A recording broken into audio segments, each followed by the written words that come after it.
Assalamualaikum warahmatullahi wabarakatuh. Kali ini kita kembali dengan Afiq Baca Buku, Trying to be Muslim oleh Norhafsah Hamid. Pada episod yang lepas, kita bermula dengan tajuk pertama iaitu The Beginning of a Journey, dan sekarang kita sambung dengan chapter kedua iaitu Hijab. During my teens, out of curiosity about Islam, I started reading Islamic books that I found in my dad's library. I love books. My dad was responsible for making me fall in love with books, and it is a love affair that will last a lifetime. Even now, you can take away my jewellery, but do not touch my books. I was still hooked on reading my fiction and romantic novels, but I decided to diversify. It was then that I discovered that there was more to being a Muslim than just having a Muslim name and performing the daily prayers. Deep in my heart, I knew then that I have to try and to live my life as a Muslim if I am calling myself one. But how? Islam is a way of life, and it's not just rituals that we practice every now and then. First thing first, I have to start with the most obvious detail, my appearance. I was 19 years old and I was doing my A-levels at a college in Malaysia. My parents were living abroad as my dad was posted there. I was on my own and I had all the freedom in the world. Let good times roll. I remember looking like Shah Khan due to a bad birthday perm when I first arrived at the college.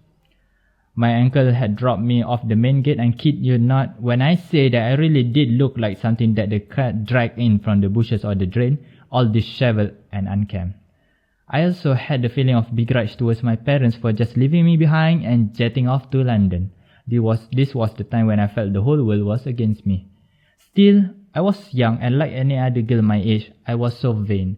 My appearance was very important to me at that time, but God works in mysterious ways, and when one night I felt the sudden urge to wear the hijab. It was also due to the fact that I did not like to be judged solely on my appearance no more. Then after, my appearance was not that important anymore. I have to admit, for a girl of 19, donning the hijab was not an easy thing to do, and probably one of the biggest decisions of my life to make. Keeping the hijab on was even a bigger task. After all, it will have a huge impact on my so-called social life. Unlike now, where hijab is being accepted more as a part of a Muslim's woman attire, during my time, girls with hijab were an exception, a rarity, and the handful of girls with hijab have been termed by some, though not majority, as conventional, rigid, and boring. I had my fair share of name-calling by my peers like Ustazah Baru, new pious woman, as the decision to wear the hijab was overnight, and it shocked the living daylight of some people, though I'm not sure. I suspect my parents too. I just woke up one morning and decided that the time has come and I was gonna wear the hijab. As simple as that. I also had wondered whether I had committed social suicide or whether I would actually become a social pariah. It was then I understood that it's not about what people think of me, but what my creator would think of me, and that matters a whole lot to me than what people would think, and that put my fears to rest. After donning the hijab, I actually felt liberated. I was free of any male or female expectation of how I should look.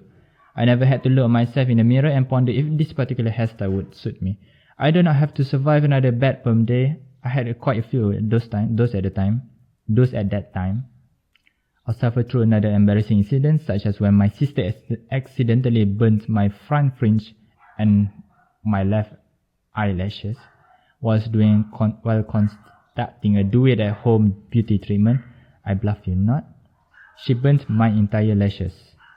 I was a mutant until my lashes grew back, which took such an agonizingly a long time, but I still had the courage to go out and face the public because I thought to myself, if a person were to like me, he or she will accept me as I was, burnt lashes and all. I realized that in the past I was dressing up to please everyone else but myself. It was tiring and exhausting to keep up to other people's expectations, and it's a fact that you just can never please everyone. With the hijab, I experienced newfound freedom and felt more confident of myself than I have ever had been. I find that I am able to express myself better. When I made the decision to wear hijab, my understanding of aurat then was just to cover my hair, so to my understanding then that it is permissible to wear any type of hijab and any style as long as it covers my hair. Plus, I don't have to wear hijab if I am in comfort of my own home, even if I have guests. Okay, panjang.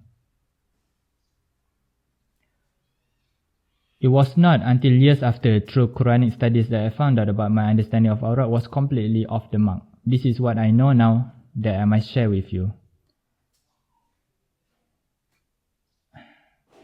And say to the believing women that they should lower their gaze and guard their modesty, that they should not display their beauty and ornaments except what must ordinarily appear thereof, that they should draw their veils over their bosoms and not display their beauty except to their husbands, their fathers, their husbands' fathers, their sons, their husbands' sons, their brothers or their brothers' sons, or their sisters' sons, or their women or the slaves whom their right hand possess, or male servants free of physical needs, or small children who have no sense of the shame of sex. And they should not strike their feet in order to draw attention to their hidden ornaments. And O ye believers, turn ye all together towards God, that ye may attain bliss. Quran verse Surah 24th Surah verse 31.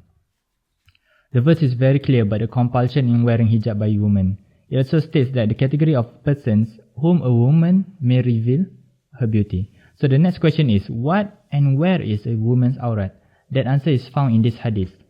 Book 27, number 4092, hadith narrated by Abu Dawud, narrated Aisyah Ummul Mu'minin.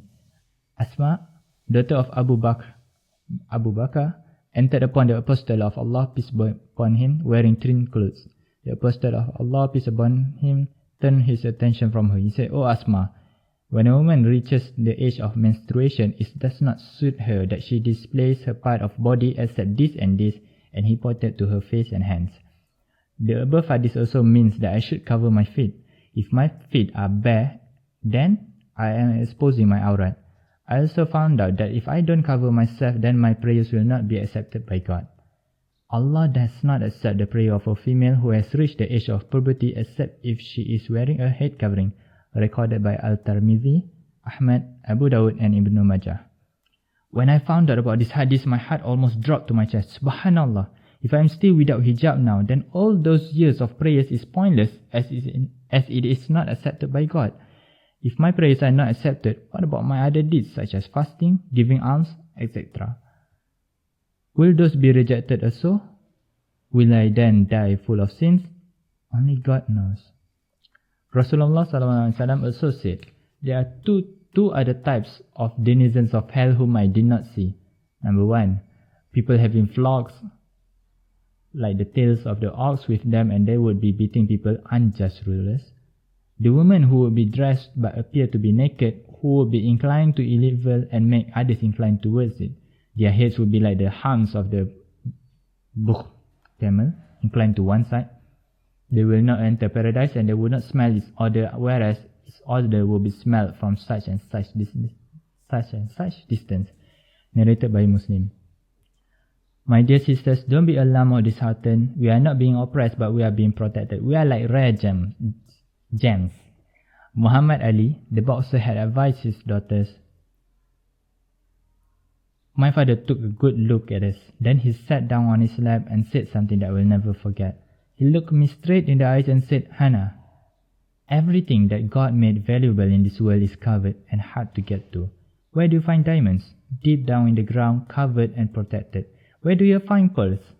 Deep down at the bottom of the ocean, covered up and protected in a beautiful shell. Where do you find gold? Way down in the mine, covered over with layers and layers of rocks. You have got to work hard to get to them. He looked at me with serious eyes. Your body is sacred. You are far more precious than diamonds and pearls, and you should be covered too. This excerpt was taken from the book More Than a Hero, Muhammad Ali's life lessons through his daughter's eyes.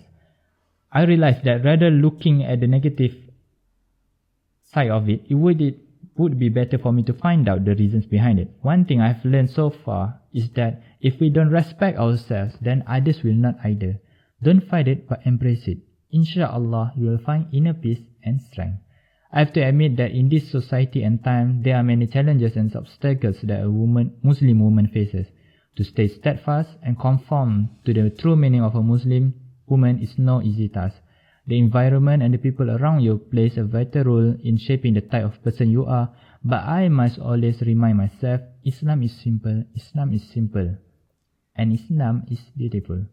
I must put my faith in God and things will work out for the better, and sisters, you should try the same too.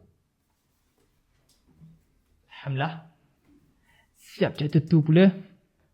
Selepas ni kita akan pergi kepada chapter ketiga yang bertajuk After Hijab, then what? Selepas chapter 2 iaitu Hijab, selepas tu apa pula? Itu kita akan bacakan, saya akan bacakan dalam chapter ketiga iaitu episod seterusnya. Kalau anda sukakan apa yang saya baca dan anda rasa isi kandungan buku ini sangat bagus, anda boleh dapatkan buku ini melalui link affiliate dalam komen dalam description di bawah. Dan sekiranya anda betul-betul suka konten ini, anda boleh share kepada kawan-kawan anda dan tinggalkan komen supaya saya tahu anda mahukan lebih banyak lagi. Assalamualaikum warahmatullahi wabarakatuh.